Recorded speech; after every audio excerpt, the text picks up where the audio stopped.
What's up guys, Shirley here. Today we're going to be looking at Mythic Vexiona because I didn't get access to the alpha yet. Quick touch on that note. I've seen all the changes, of course, for the warrior stuff, and so far it seems pretty good.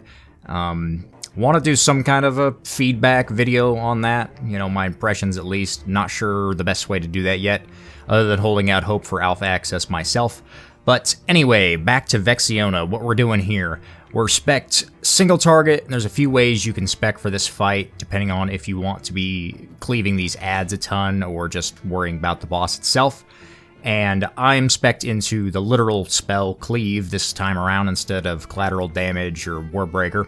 Warbreaker be pretty good here, Collateral Damage, all three of them are really good talents for this stuff. But I'm Cleave for one reason in particular, but before I get on to that, when we're first charging the boss on pull and popping all of our cooldowns and memory and whatnot, we're going to go ahead and use our first Colossus Smash window, of course, and then I'm going to save my Blade Storm even though we're not lusting on pull, and using the second Colossus Smash window as soon as it comes up on Vexiona herself, and cleaving down the big boy ad, you know, while we're doing that. And then after the second Colossus Smash window, that's when we're going to use our first Blade Storm, because that's when those adds are going to spawn randomly around the room. And if you're quick enough with it, you can get the tail end of your Test of Might buff with your Blade Storm.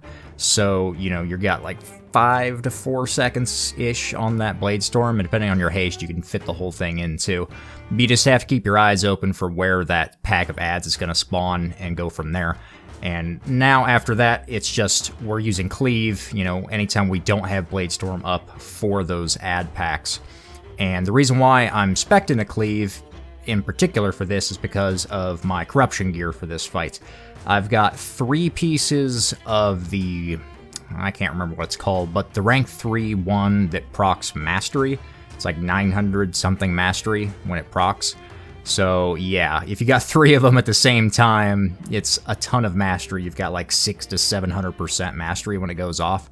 So Deep Wounds is just going to be doing a ton of damage. So this was a clear kill, so I'm just cheesing these adds down, and I'm not using generally like what I would normally use for single target on the boss here, being Razor Coral, the trinket, and the Unstable Vita off Raden, the haste one. I'm using a, what do you call it, the Humming Black Dragon Scale, just using 2 haste proc trinkets for this fight, just because I wanted Deep Wounds to be doing as much damage as possible, basically. Even though all these ad packs are dying super fast, because, you know, we outgear this point, so it's not that big of a deal. I just wanted to do it because it was fun, and, yeah, so if you can get a ton of mastery gear for all these ads, Cleave is more than worth it. Especially if, you know, you're getting any kind of corruption proc during these windows. Unfortunately, like right here, I don't have the mastery proc up, and it's a huge noticeable difference because Deep Wounds is doing like, I don't know, 40,000 damage over 6 seconds, base-ish, depending on all the random Azurite buffs and whatnot. And when the corruption goes off, it spikes up to like 250k. It's pretty silly. But if you don't have that, I would recommend Twilight Devastation. Any of that stuff is obviously good on this fight. Once again, it's very random, but such is the nature of 8.3 corruptions. And we're opted to go ahead and do 2 flying phases where she goes up in the air. And if you don't know how this works, she just strafes, you know, 3 sections of the room, and you can always just look up at her to see where she's going to go next. She'll kind of hover in the air off to one side and then pick a location, or a lane, if you will. And she'll swoop down lower into it before she actually strafes the area. And we opted to go all the way across the room and then work our way back to the far blue marker side of the room here. And as soon as she lands again, we're going to try to skip any more ad spawns, so I'm pretty sure this is where we opted to lust. You can save it for, you know, a little bit later if you wanted to, you know, get it into execute phase or something. It's not that big of a deal, but yeah, we're going to go ahead and pop lust here and go ahead and burn her.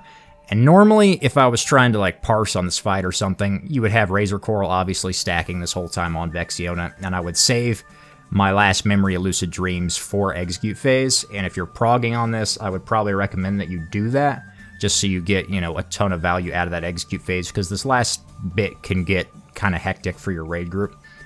This time around, though, since I'm not using Razor Coral and just a bunch of haste crap, I opted to go ahead and use my second potion and Memory of Lucid Dreams during our Lust here, just to get in, you know, a lot of quick damage. And since she can cast the Hard Darkness at, you know, it's set times, but it can be inconvenient if you're popping Memory of Lucid Dreams and you gotta move from the strafe of the dragon up above, which there's another one during the last phase here.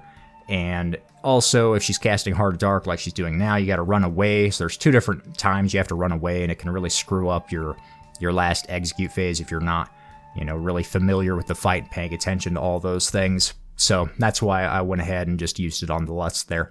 And we're going to go ahead and, you know, just execute her down here. I do get Encroaching Shadows, and we're just jumping those all the way to the far side of the room and kind of working our way to the left is what we were doing to stack up all those to keep them out of the way rather than them be randomly spread out around the room. So, yeah, that'll be Vexiona for today. If you have any questions, feel free to leave them down below. Thank you for watching, and I will see you next time. Peace.